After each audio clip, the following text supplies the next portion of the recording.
אוקיי, אז נציג שוב את קרין טומס מעמותת Small Project, אוסטרליה, איסטנבול, טורקיה. Thank you, Karin. Thank you. Thank you for this very warm invite here to Jerusalem. It did surprise me a little, but then I can see after a couple of days that we are on some common ground and united in some of the challenges that face us as human beings. What would take me to Turkey is an unknown journey because I was born in Australia. And I was married for 36 years, and I guess it's in collapse and starting my beginnings with a very dysfunctional family as a child of 2 alcoholics, and by 14 I was on the streets.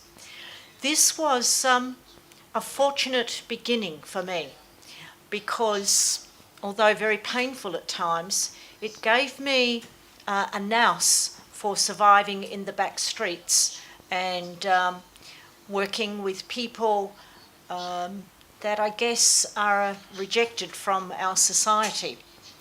As I had felt in those days, in the early 70s, there were no social services or support systems in Australia even. So with this collapse, I sought my healing for myself by travelling, and I had actually volunteered throughout a lot of my life from my 20s. So I was now in my mid-50s, and I ended up living in Damascus 2 years before the war. I found Damascus to be very warm, the Arabic society extremely welcoming and deeply loving, and not as I had assumed.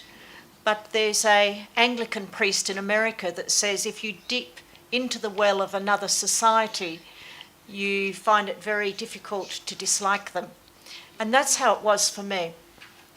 So it appeared on the surface anyway to be very secular and very warm. Of course, I'm not Arabic and I haven't lived in that society for my full life, so always I was looking as an outsider.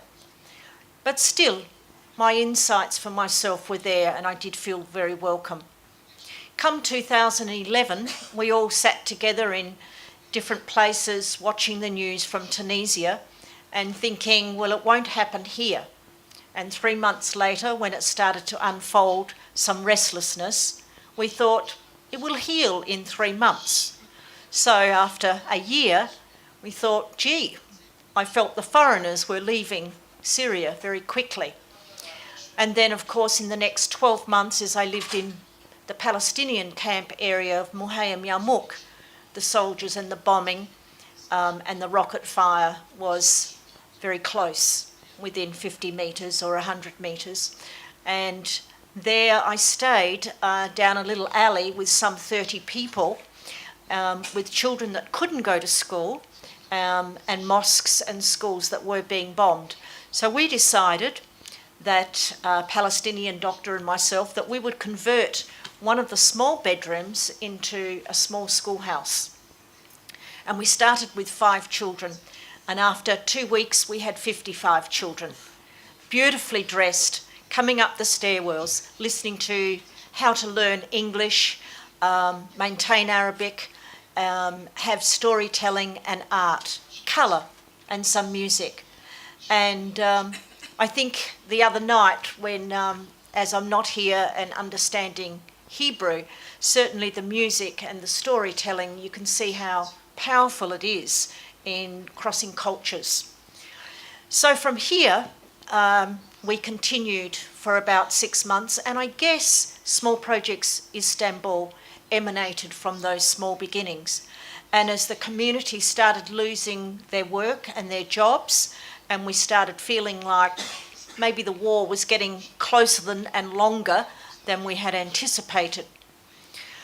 So my children had been very fortunate that they were in good jobs as doctors and PhD folk in Australia. With their friends, we started raising some money And in the back streets we would go by night, and we would know the houses to knock on the doors and pass some money for rent. So that was probably one of the first little fundraisers that we did in just supporting the community. So I often say to people, what can we do? And I say, create community where we are. And that was how it first began. From there, the air bombing increased until barrel bombs were dropped, and then down a small alley where we thought that we were safe, some 60,000 people left on December the 16th, 2012. And I was one of those. I made my way back to Australia, packed up, and then decided to go to Istanbul, because I had a friend that knew Istanbul that said it was colourful, and we often used to say perhaps they could send some aeroplanes of paint across the border and drop that on the city instead of bombs. So it was incredible how humour and resilience in these situations still rises somehow. So in Istanbul, when I arrived, within 2 weeks, after living 4 years out of a suitcase in Syria, I decided to buy a home. And in that home, we converted it into a bedroom space where 4 to 10 people could live, coming through and usually returning to Aleppo, working people from Syria, coming backwards and forwards to be able to have income. Then later that year, in 2013, we created a small space in a park because, of course, we were unfunded. From the park to a rooftop to a small teaching space, and now we currently are in a large teaching space, a converted textile factory of some 200 square metres, and we create work for women in a polarised community. Women who had never worked, with women who were educated, all from Syria, Palestinian, Arabic, from Aleppo, Damascus, women that had never had any contact, and not only women, their children, the sons, the old men and the old women. So we create a space where the door is open, and I want you to have a little look at what that space, in that space that's happening, because we created the I to a we situation. Thank you.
That's our small space in Istanbul, and next year we hope to go to a bigger space and create a preschool and a grade 1 and women's work. Our women's work is around supporting families so that they can pay rent. many of the people from Syria and the refugee community there are very stuck. Of course, they can't get through to Europe. They may have some of their family already there in Europe. The other situation that we find very much so is that the bureaucracy catches us out and makes the situation really deeply challenging. There is no support for housing. There is very little support for education. So we have 25 classes a week, the majority of those aimed at children and adults to learn Turkish. A number of the children are working in factories as 12-year-olds, 10-year-olds, 12-year-olds, in order to pay rent. Many of the women, probably 90% of the families are women on their own. And, either the husbands are in prison or didn't make it out of Syria or have gone into Germany and Sweden and Europe. So these are women who largely have never ever worked. So we've utilised, I guess, the volunteer base initially and created a space for learning and fun and work. 1/3 comes currently from the foreign community, and now 1/3 is Syrian and 1/3 is Turkish. We're quite pleased actually that the volunteer program for us is diminishing more. Sadly, I don't want to see the foreign community leave Turkey, but Turkey is quite strained and has its own issues.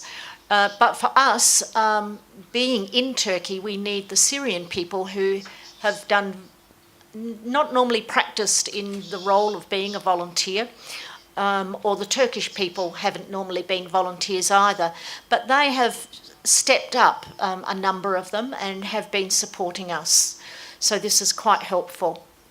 One of the big difficulties with the community that we work with is that it's hard for us to get funding. So we are completely self-funded with the support just recently of the Estonian government, and they will pay our rent for the next 2 years and our electricity and our water.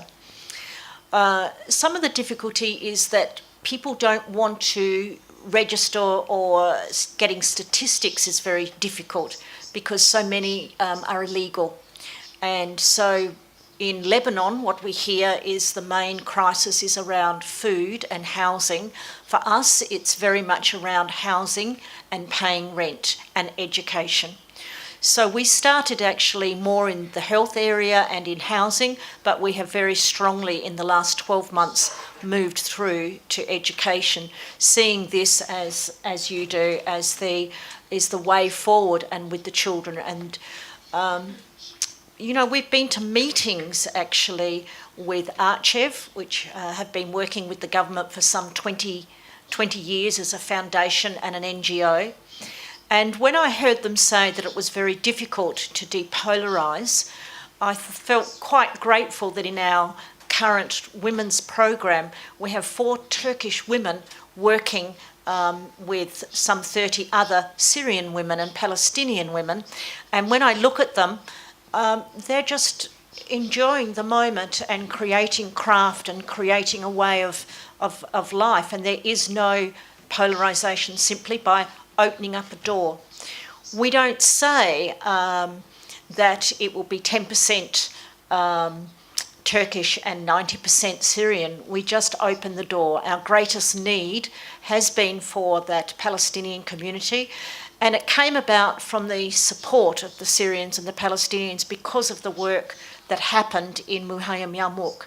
Otherwise, it would be quite difficult to actually get in to these communities. But I think they really are almost running the centre themselves. Both myself and Shannon and Chris can be away for quite long periods of time, and Amal and Othman, they basically run the place. And we have a team of 3 in admin, myself and another Australian, an exceptional girl called Shannon Kay, who is actually an electrician and then went on to do international studies, and Chris, who is a teacher. My background is early childhood, and people wonder how we can survive, but I'm very fortunate that I'm self-funded. I'm very fortunate to have Shannon full-time because her parents help support her, and Chris works half-time. Out of that small group of admin, we have a board of about 10 people, and we have a community called SALT, and that is the 1/3 Syrian, 1/3 Turkish, and 1/3 of the foreign community. SALT comes from really Gandhi, and salt is like the salt of the earth. So these are our absolute people on the ground, and they look after things like writing submissions, or the childcare area, or the women's craft area, or the women's cooking area. So 2 Arabic women came to us and they said, you know, we need to have work, and we're on our own. And they decided to open up a small canteen kitchen. We purchase the food and buy that each month, about 1,000 lira, $500, and they cook daily and serve meals from 1 o'clock until 6 o'clock in the afternoon. Families come and go, and people come and go. We're open basically from 10 in the morning until 10 o'clock at night. And in this space, you know, they can have a meal, the children, for 1 lira. That's like 50 cents, and for an adult, it's 3 lira. And that keeps that woman afloat. The difficulties with Turkey are that we actually can't give cash. We purchase BIM cards from a local supermarket. The supermarket is called BIM. And when the women work, we trade instead of cash, we try give out these cards so they can purchase food. They really would prefer to pay their rent, but you know, it's not so easy to work around all the government rules. We have about 1/3 of our community that is not entitled to go to the Turkish schools or have health rights.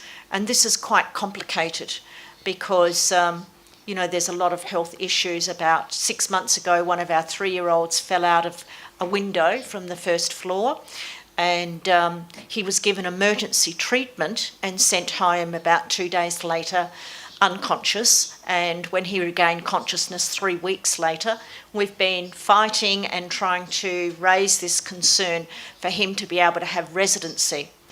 Simply because families have been flown in by relatives means that they can't have the local residency. Only when you cross a land border can you have the local residency. So although it's complicated, we just say, well, this is where we're at, and life is really not about a big happiness dream. There's just moments of sadness, anxiety, moments of joy, and moments of. And in this space, there is a sense of belonging and beautiful moments of everything that we see there. So from our community to your community in Tel Aviv, I guess we just face the challenges as they are. And if I can just leave you with John Shelby Spong's last quote of love fully and be happy, and to give what you can in the moment that you are in your own communities. Thank you for listening to me.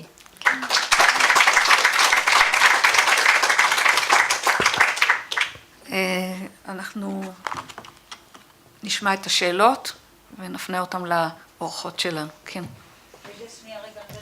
אפשר אולי רק שנייה, רק הערה קטנה לנו כישראלים. אנחנו זוכים לעזרה עצומה בתחום ההתנדבות. זאת אומרת, אני חושבת שבאמת בישראל יש 2 קולות כל הזמן שעולים. יש את הקולות של הפוליטיקה, ויש את הקולות שבאים מתוך החברה. רמת ההתנדבות היא פשוט מדהימה. יש לנו פעם בשבועיים מין מפגש כזה למתנדבים חדשים. תשמעו, חושך, לילה, אחת המועדוניות שלנו היא בסמטה, שרק עכשיו אחרי 8 חודשים הצלחתי לשכנע את המשטרה שבאמת יפעלו לגרש משם תחנת סמים. לא קל, גשם, קיץ, אנשים מגיעים באוטובוסים, באופניים. לפחות 20 איש מגיעים, אינדיבידואלים שיצאו מהבית לכל פגישה, לפעמים 50, זה פשוט מדהים, מגיעים ומשתלבים, וזאת לא התנדבות קלה. ויש המון יצירתיות. בעניין הזה, מבחינה זאת, אני חושבת שאנחנו משופעים. וזה מאוד מאוד עוזר, כי כשאני שומעת את קרין, אני מניחה כמה זה קשה.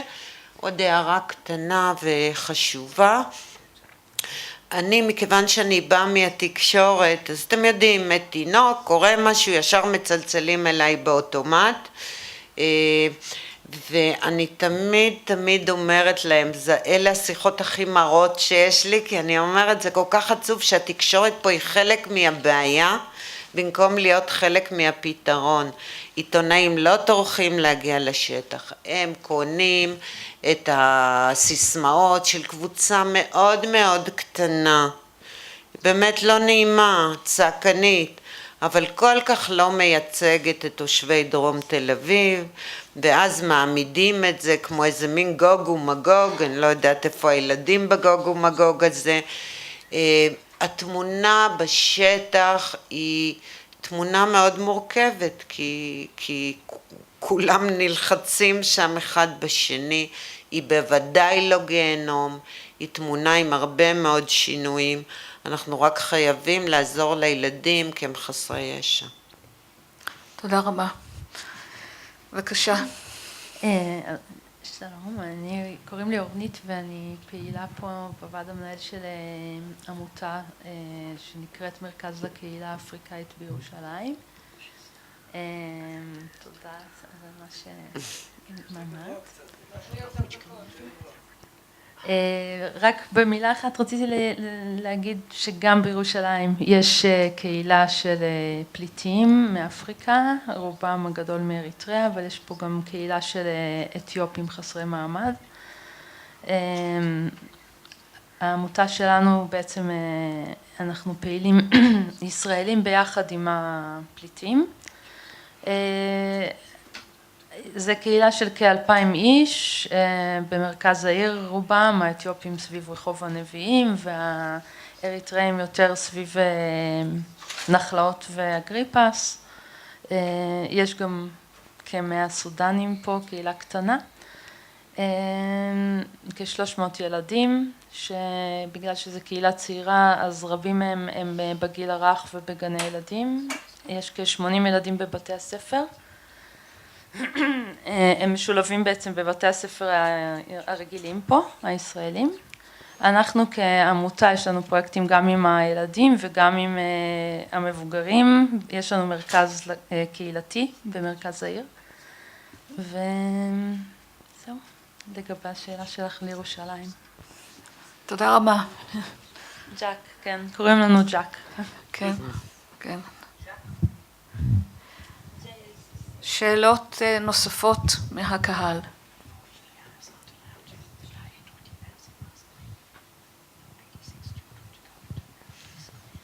לי יש שאלה לשאול אתכם, א', זה קשה מאוד לשמוע את זה, זה מאוד קשה. מרסל ישבה על ידי ואמרה שזה רק לבכות. לא, הרבה יותר קשה. אתם יודעים, השבוע היה לי מפגש עם שני עיתונאים ישראלים, יש הרי בשם השוויון הקדוש, אז אחד עם דעות ימין, אחד עם דעות שמאל, והם באו לדבר עם תושבים ובאו לדבר איתנו. ואמרתי להם, והם אבות לילדים, אני סבתא לנכדים גם, אבל הם אבות לילדים. ואמרתי להם, אתם יודעים מה, בואו לפני שאנחנו מתחילים מכל הוויכוחים, השבלונים ולהטיח ראשים, בואו פשוט תיכנסו לאחד מהגנונים האלה, ופשוט תראו את גללי העכברים, תראו את מצב הילדים, תראו את החושך, תסתכלו ותתרשמו. ואחד הדברים שדיברתי איתם עליו הוא שזה די מדהים אותי שאנחנו מדברים על מחסני ילדים, אני לא אוהבת את הביטוי, אני לא משתמשת בו בתוך החוג שלנו, אבל אין לי ביטוי אחר, אמיתי, שהוא יכול בעברית איכשהו לתאר את המצב. ואמרתי להם, זה די מדהים אותי שבכלל תופעה כזאת מתקיימת בתוכנו, בקרבנו, ואנשים חיים עם זה בשלום, או כשאני אומרת לאנשים, שאלו אותי מה נשמע, ככה בשבועיים האלה בין אוגוסט לספטמבר. והמוות הזה של 2 תינוקות, כן, לא בבייביסיטרים שאנחנו מצליחים לעזור להם. אין לזה שום משמעות, אין לכם מושג מה עובר עליי ביום שאני מקבלת את הבשורה הזאת. זה פשוט שמיים וארץ מתהפכים, כי העניין הזה באמת, לא שאני איזה אדם שחוטא באי צניעות, אבל המוטיבציה העצומה הזאת לקום כל בוקר בהרגשה שעשינו כמיטב יכולתנו להציל חיים. וכשחיים בכל זאת נחרבים. זאת מכה רגשית כל כך גדולה, וסיפרתי על 2 העיתונאים האלה, לא רק כי השיח השתנה בעקבות מה שהם ראו, בלי הרבה תיווך, אבל אני באמת תוהה על זה לא פעם, כי אני אמרתי לכם, אני פוגשת המון טוב, המון טוב. שוב, תוציאו את הפוליטיקאים מהנוסחה הזאת, בין בני אדם אפשר לעשות הכל, ועם בני אדם עוד יותר. אבל זה שאנחנו מוכנים לחיות עם העובדה הזאת, שבתוכנו התפתחה ב6 השנים האחרונות תופעה של מחסני ילדים, לא מאלוהים, לא כי הורים מזניחים, אלא כתוצאה ממדיניות, וממדיניות שמה שמאפיין אותה הוא אי מדיניות. זה בעיניי דבר שאני לא יודעת כאימא וכסבתא, איך אנשים נושמים עם זה, איך הם חיים עם זה בשלום, ואיך לא מבינים גם שזה הולך להתפתח פשוט לאסון. כי אם לחזור לדקה לעניין של ערים מעורבות, זה כיום 1 מכל 800 או 1,000 לידות היא לידה של תינוק מהקהילה. אנחנו רואים, כשאני התחלתי לפני 4 שנים, ממוצע לידות למשפחה היה ילד וקצת. כיום הממוצע משפחות שאני רואה, ילדים למשפחה, וברוב המקרים זה אמהות חד-הוריות, זה 3-4 ילדים למשפחה. יש לזה 2, נדמה לי, אני עוד מתבוננת על התופעה, אבל 2 גורמים. מדברת על האוכלוסייה הדתית על האוכלוסייה של הפליטים, שהיא ברובה, קרוב ל-80% ממנה היא אוכלוסייה אריתראית, נוצרית, מאוד מאוד דתית. אני חושבת שיש 2 סיבות. אחת זה כל הזמן בלוני הניסוי האלה שמרימים להם, שעל ייאוש בקרוב הגירוש, איך הסטיקרים שמגיעים גם לדלת שלי כל הזמן מאיימים עליהם בגירוש, ואז אני רואה תהליך ב2 שרצה שמועה בתוך הקהילה, שמועה, שאם אני בהיריון או יש לי ילדים קטנים, אותי ייקחו אחרונה. הרף שאני רואה של עלייה בילודה הוא פשוט רף מטורף. האלמנט השני הוא ההתחזקות העצומה של הכנסייה, שמצד אחד יש לה כוח נורא חשוב, כי הוא נותן לאנשים עקורים, לקבוצה מאוד מפוררת, איזו תחושת סולידריות ושותפות. מצד שני אני רואה המון קושי במסרים שלהם, גם לגבי תכנון משפחה, גם לגבי יחס לנשים וגם לגבי יחס לילדים, שהלוואי שהם היו יכולים להיות פרטנרים יותר טובים למה שאנחנו עושים, מכיוון שההתחזקות שלהם וההשפעה שלהם היא עצומה. למה לא להפעיל את האפיפיור כנגד הפוליטיקאים שלנו? אני בטוחה שאפשר לעשות המון דברים, אנחנו מצליחים לעשות רק מה שאנחנו מצליחים, זה התנדבות וזה קשה. שם יש שאלה, ואחרי כן נעביר את רשות הדיבור לאורחת שלנו. כן. אני רק רציתי לשאול אם יש שיתוף פעולה בין ארגונים שונים שעובדים עם פליטים. כאילו, אני מכיר המון ארגונים, ואני לא יודע אם יש איזשהו ארגון גג שמסדר או שמאחד בין כל תראו, ב-2015, כשמתו בתוך 5 שבועות 5 תינוקות, המדינה הודיעה על פרויקט סיוע מאוד גדול, אם שמעתם, תקצבו את זה ב-14 מיליון שקלים, מתוכם אמנם חצי אמור לבוא קופת פנסיה של הקהילה הזרה, אבל תקצבו את זה בתקציב גבוה. עיריית תל אביב אמורה לשכור מבנים, להכשיר אותם, שיהיו יותר מפוקחים, להעביר אליהם תינוקות, ילדים עד גיל 3 וכולי. הוא עדיין לא יצא לדרך, הוא עדיין תקוע, אבל אנחנו חשבנו, הארגונים שפועלים בתל אביב, עד שהוא יגיע, בגלל הסיטואציה המאוד חריפה של סכנה יומיומית לילדים, אנחנו נתארגן ונפעל יחד. הקמנו לעצמנו מין ארגון גג כזה לא פורמלי, שהיה באמת מאמץ ראשון לפעול ביחד, מסילה של העירייה, יוניטף, אנחנו, צמאון, כל מי שעוסק בעצם בתחום הזה באיזושהי צורה, עשינו המון עבודה ביחד, פשוט הסתכלנו על אותם בייביסיטרים, אם לנו יש 14, עכשיו עדיין המספר הכולל הוא 90, אז הסתכלנו על אותם בייביסיטרים שהם המסוכנים ביותר, שאין בהם אף מתנדב, אף ארגון לא מגיע אליהם, לקחנו אותם תחת זכוכית המגדלת שלנו, גייסנו להם ביחד מתנדבים, תיקוני בטיחות, חברות גז שהוציאו בלוני גז מתוכם, חברת חשמל וכולי וכולי. זה העניק לנו המון שיתוף הפעולה הזה. אני מאוד עשיתי מאמצים לפני שהקמתי את אליפלת לא להקים עוד עמותה.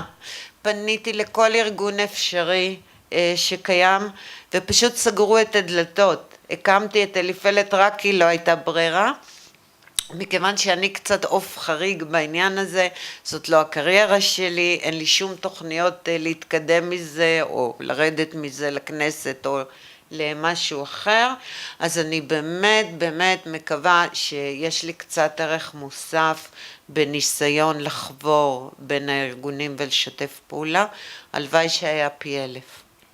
תודה רבה. אנחנו נעביר את אותה שאלה לקרין לגבי הארגוני על, ואחר כך נשמע שאלה אחרונה. I think in Istanbul,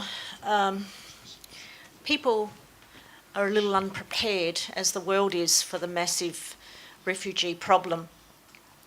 Initially, when we opened up several years ago, the community welcomed the Syrian community. As time has gone on, it is actually more polarised.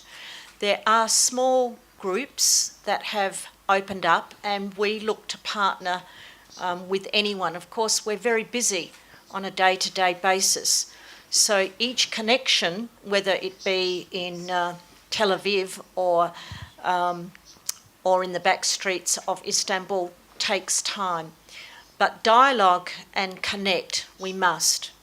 When I spoke a week ago, looking for some help for Adhan, who had fallen out the window, one doctor came up after that talk and offered Koç University Hospital, and this week we've been pursuing that issue. So there's a bookshop in Istanbul called Pages. It's the first bookshop run by a Syrian couple. It's difficult actually to work there, but some business people have been able to open restaurants, and this is a first bookshop. So we partner with them. We partner with people who are very, I guess, open and inclusive and see the problem not just as them, but for all of us. When I was sitting in the middle of Damascus, Syria had taken in 3 million Iraqi refugees. They were allowed to work, they were allowed to go to school. Without the right to work and the right to education, it's really very difficult for people. gradually 2 million of those refugees move forward with their life, and then when the collapse came in 2011, there were about 900,000 Iraqis. Then, when I moved to Turkey, they felt very stable and didn't think instability would come to them.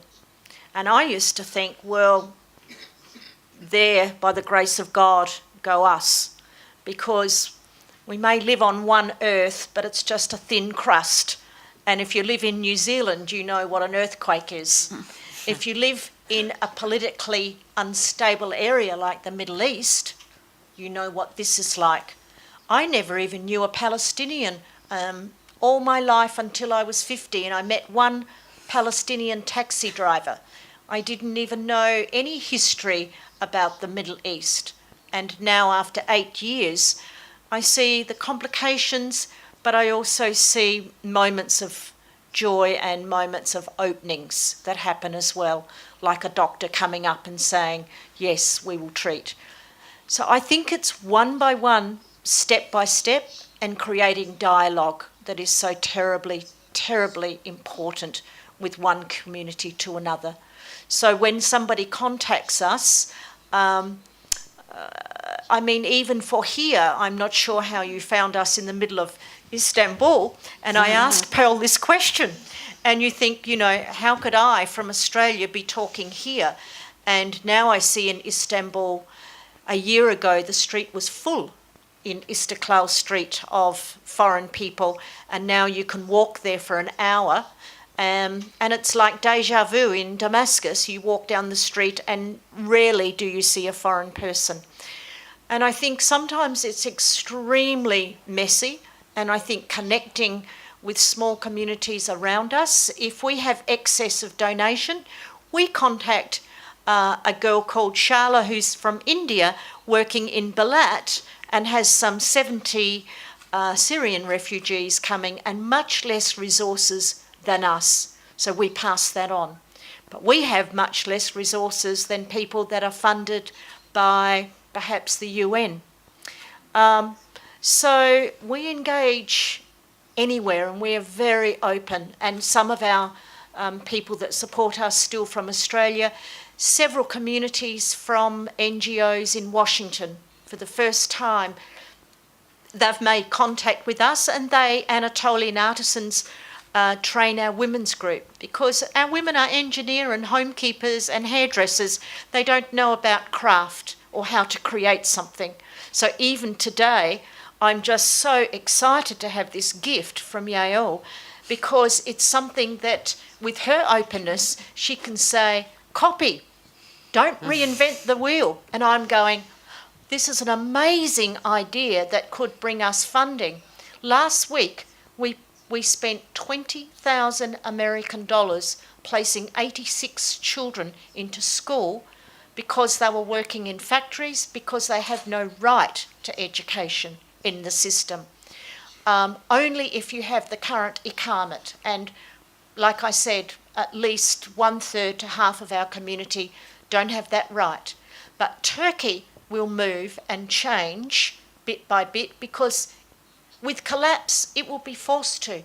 When the volcano collapses, somehow there is new growth and new grasses, even be it a flower or something very simple. Nothing stays the same. So I'm not so fearful about the collapse. I think even with all the awful politics and dictatorships and nationalism that we're currently seeing, in governments, I mean, we try not to be political, but it's very hard not to think, oh my God, you know, Trump, Putin, Erdogan, Assad, where are we in this world? And then I think, well, it brings me back to the back streets, person by person, step by step, with a little bit of kindness. And I just want to share this poem from a Syrian poet called "And I Decided," as if any of us can really decide. When I look at my life, I think, what decisions have I really made? I've just ended up being where I am. And I decided to go round the world on freedom's bicycle by illegal ways. as the travels of wind. When asked for my address, I give the address of all sidewalks. I choose as permanent residence.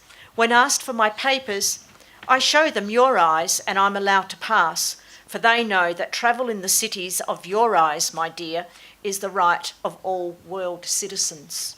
By Nazir Katabi. And what that says to me is perhaps we don't own something as much, and perhaps we have to give up a little of our space and our borders. I know we need to be protected. I know there's issues around that that I don't pretend to comprehend. But I think in just dropping a little bit of ourselves and showing kindness is, in the moment, is the thing that we can do and the thing that we, I guess, need to do. And it sounds very glib, I know, but it's sometimes all there is in what we have to deal with, because we can't change the war, what's happening in Syria, but we can change how we react in our daily life in the back streets of community. תודה רבה לשתי הנשים הנפלאות האלה על העבודה הנהדרת.